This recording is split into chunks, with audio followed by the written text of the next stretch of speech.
for everything I'm talking about. So, man, I'm calling on. I'm calling on at the spot.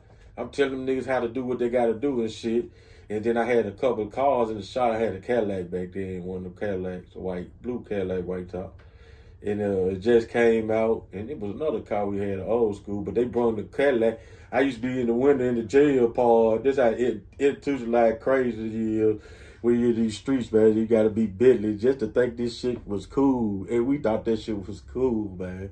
Took me 50 years to laugh at this shit and just.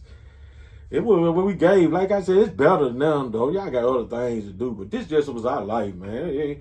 I ain't look for no future. I ain't think I would be 50. I know I ain't never think I'd die in prison either. I ain't finna let that shit happen. So when I get out, to the spot, back to the spot, my little brother got this little black ass nigga on this bike in the house with this. They got some dating wheels on this bike. I said, man, what this little young nigga got in the house, man? He said, be down at the car wash. They be getting off down there.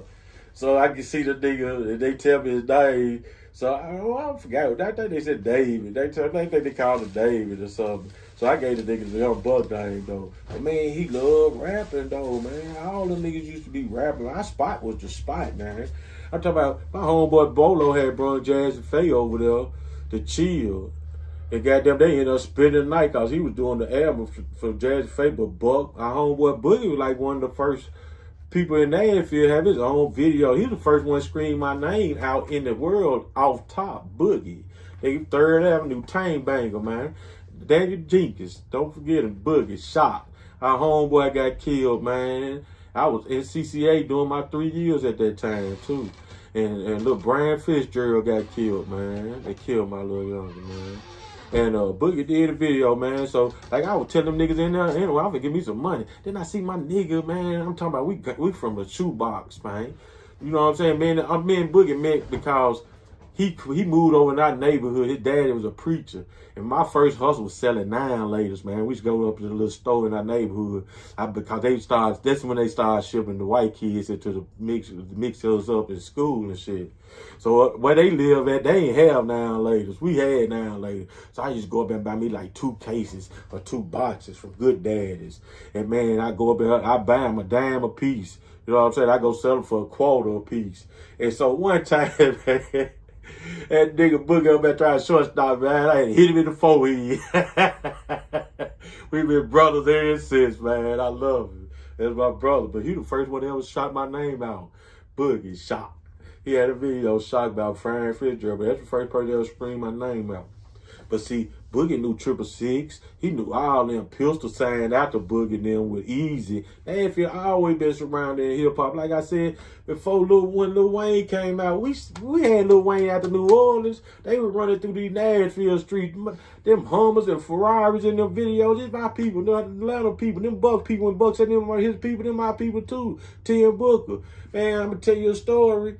Nigga, me and our spot out north, nigga, we were playing Chopper City in the ghetto, BG. Nobody wasn't on that shit in the field. Nobody. Nigga, they come to the spot and say, who is that? Who is that? And we'll tell them. So I met T.I.P. them in 96, I think it was in Cleveland. That's when we first met, we seen Jamie Foxx. Jamie Foxx, that's when I knew he was hood too, because he was riding in this green van with some gold Dayton's on it. And we was in Cleveland. We were at the All-Star game in Flats.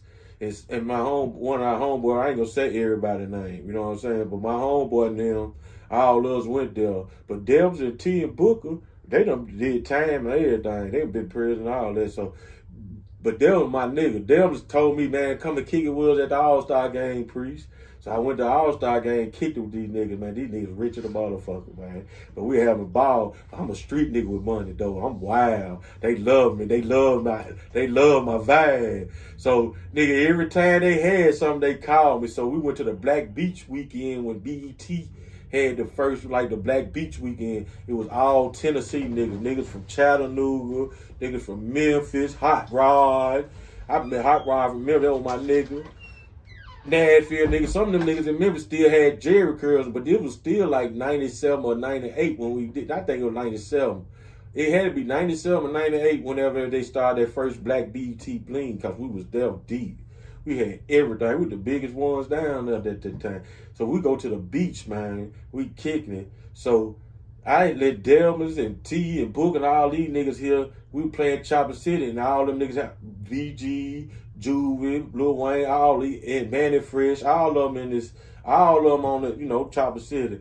Man, I'm telling you, man, 2 weeks later, them niggas had them niggas with them, man. I'm talking about them niggas was down here. Manny Fresh was down here making phone calls.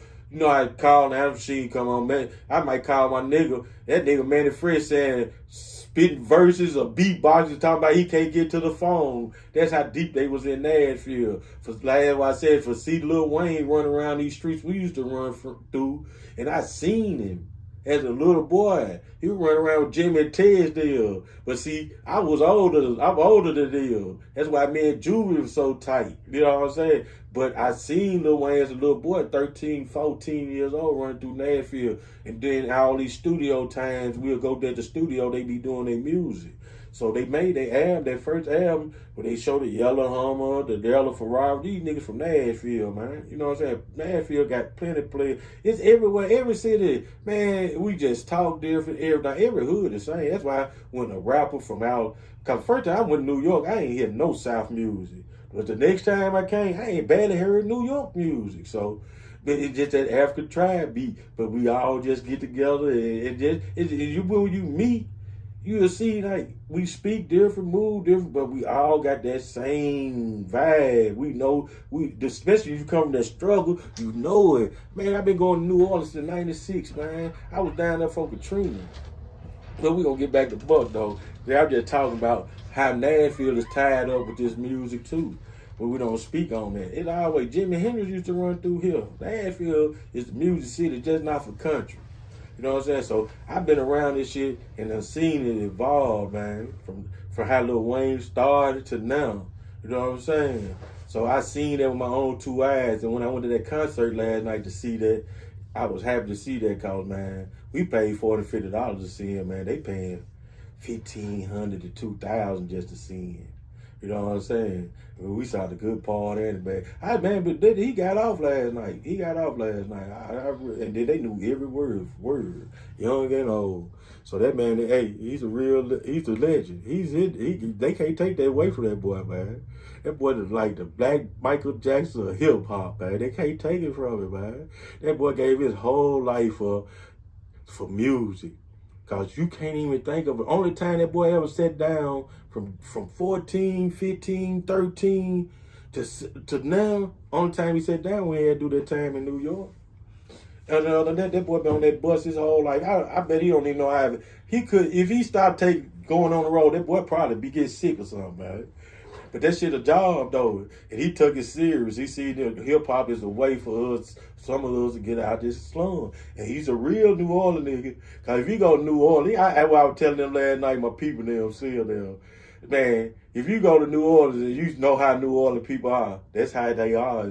They artists. If they off into something and they love music, they got that vibe, that boy, he been so much in entertainment. On reality, he probably can remember as being a child in New Orleans, so New Orleans would never leave. That's why he talking like how he talk and act like how he act, because reality to him is this New Orleans life. Rest that shit, he been on the road. He got to be an entertainer and an artist the whole time to feed his family. He changed his whole life and his whole world to feed his family. So sometimes you got to put shit to the side and go to it. And he had the little twist dude. You can't be no realer than that. Because anybody else would have been done put them dudes to the side. He's just a real one. I give him respect for that. Lil Wayne. But yeah, man. So I get after little 90 days, doing the little 90-day bid, Buck in the house. That's when Buck came around us and our family. You know what I'm saying? But my little brother, Twan, brought him around, though. All of them rap. Twan rap, Buck rap, Boogie rap, like I was speaking on Boogie. And everybody came. Like my homeboy L, man, I talked to LT the other day. LT was real one, man. My homeboy, before he went in, he had a life sentence, man. Before my homeboy went in, he was hanging around our spot. Our spot was live. I'm telling you, everybody fucked with us because our spot was live. Young niggas, you know what I'm saying? And we just making our way. So my guy L, man, ended up with a life sentence for he shot the hell. They said he shot a police helicopter down and all that. Life sentence. I know what type of guy he is. He ain't no different than me. But he had to go in that belly of the beast and find himself and he like I said, jail wakes some people up because they get to do 20. Thank God I didn't have to do 20 years straight, 30 years straight. I did have to go to the feds. I thank God for that, man. Thank God I'm still here. But my brother came home, man, proper. My boy proper, man. He's saving the community now, man. He out here fighting for him. Like how he fought for his life to get back out here, and he was dead serious. That boy learned the law. That man learned the law, man, to get back out here on these streets, man. I'm going to introduce y'all to him. Larry Turner, man. He's a real one, got a book out and everything. Real, man. He come from where I come from. I know he real. Know he real. My boy didn't tell on nobody neither. He went in there, stood his ground for Nashville and everybody, helping everybody with the law.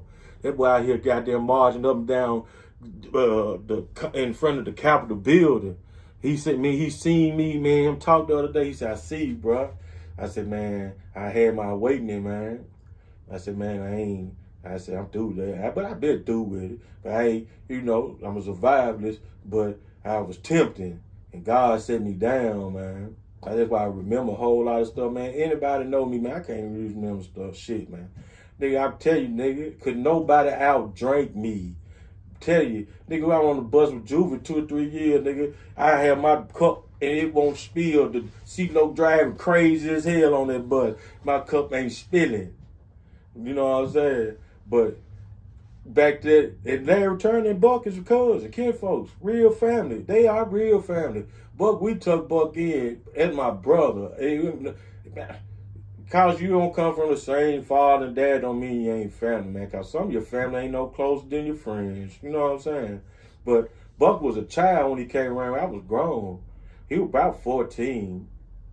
But that little motherfucker used to like to rap too. So Boogie was doing an album.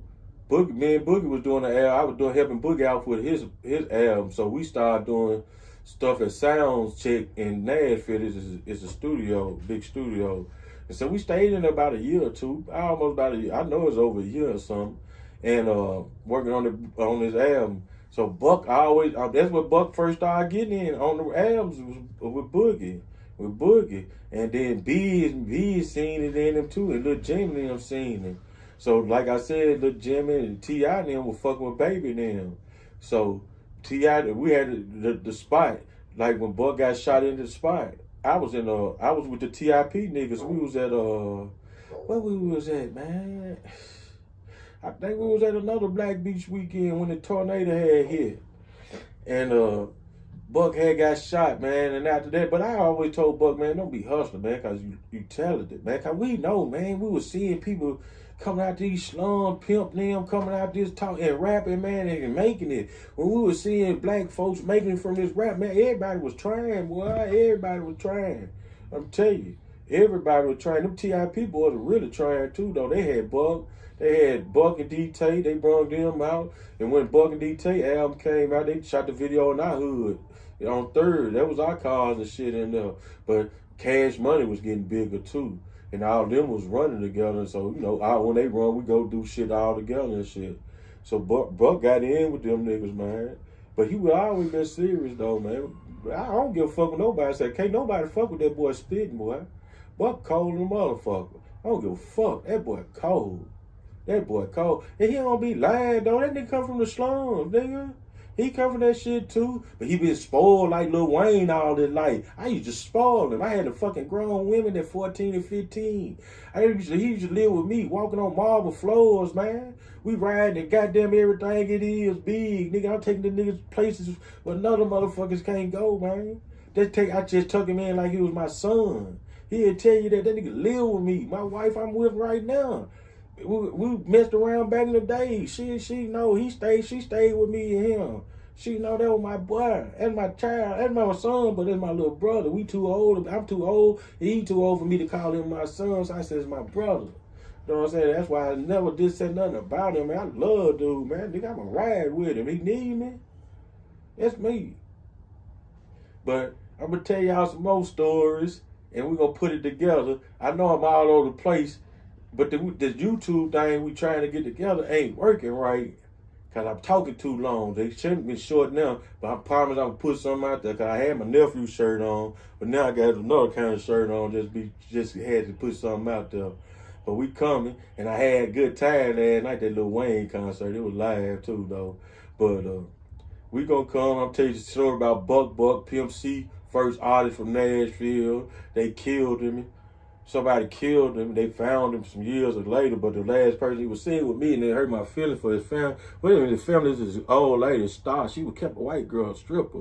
Kept on questioning me about that shit, man. And you know, you know that's my guy. You know what I'm saying? Me and him did 2 years in cell. That nigga was the coldest nigga. Pimp C loved him too, man. He wanted me to go with him that night, but I like, bro, I got business to take care of. He said, man, them niggas up in that studio boring, motherfucker. But see, I knew Pimp then too, and Biz. But Raymond, I think Raymond was around, and Rad was out too, though. But so, I don't know. You know what I'm saying? I know Rodney good, though, man. He was real close, though. And the last time I seen him, it was the last time I seen him. His daddy was the trumpet player for Ray Charles. He used to go back and forth to California. He the one brought Rolling 60 to East Nashville and Cellar Court, Rodney Woodard. So next time I come and tell you some Pimp C stories, Buck, and Buck, Pimp C artists, and then my boy Leroy White, man, where you at, baby? I done asked that gal where you at. She said you was in prison. Goddamn, man. Find me or hit me, Leroy White, Port Arthur. Love y'all, man. I have something new for y'all in a couple more days.